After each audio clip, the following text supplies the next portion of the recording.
చూడండి, ఇప్పుడు నేను ఉగ్గాని ప్రిపేర్ చేస్తున్నాను. ఆంధ్ర స్పెషల్ ఉగ్గాని. ఇందులోకి పోపు వేసుకున్న తర్వాత ఆనియన్, టమాటా, ఉప్పు, పసుపు అంతే అండి. ఇంకా పచ్చిమిర్చి మిక్సీకి ఆడించుకొని పెట్టేసుకున్నాను. అది కూడా ఇందులోకి వేసాను.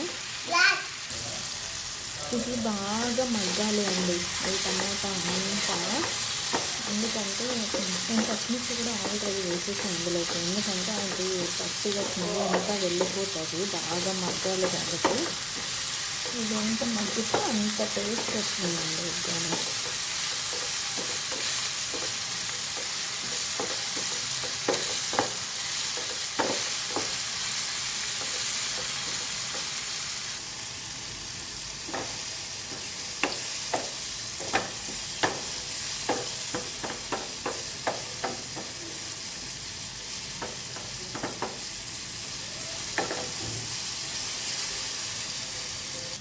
చూడండి, ఇది బాగా మగ్గిపోయింది. ఇంకా స్టవ్ ఆఫ్ చేసుకొని ఇప్పుడు ఈ బొరుగులు అన్నవి ఈ వాటర్లో వేసుకొని బాగా మెత్తగా తడుపుకోవాలండి.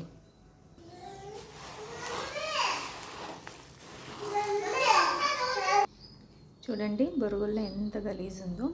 అన్నీ ఈ విధంగా పక్కకు తీసి పెట్టుకోవాలండి. ఇప్పుడు మనము ఇది రెడీ చేసుకున్నది ఇందులోకి వేసేసుకోవాలి. ఇప్పుడు దీన్నంతా బాగా కలుపుకోవాలండి. అంత బొరుగులన్నీ కలిసేటట్టు కలుపుకోవాలి. చూడండి, అంతా ఇలా కలుపుకోవాలి. అయిపోయిందండి, ఈజీగా ఉగ్గాని రెడీ. చాలా సింపుల్ ప్రాసెస్ అండి. థ్యాంక్ యూ అండి.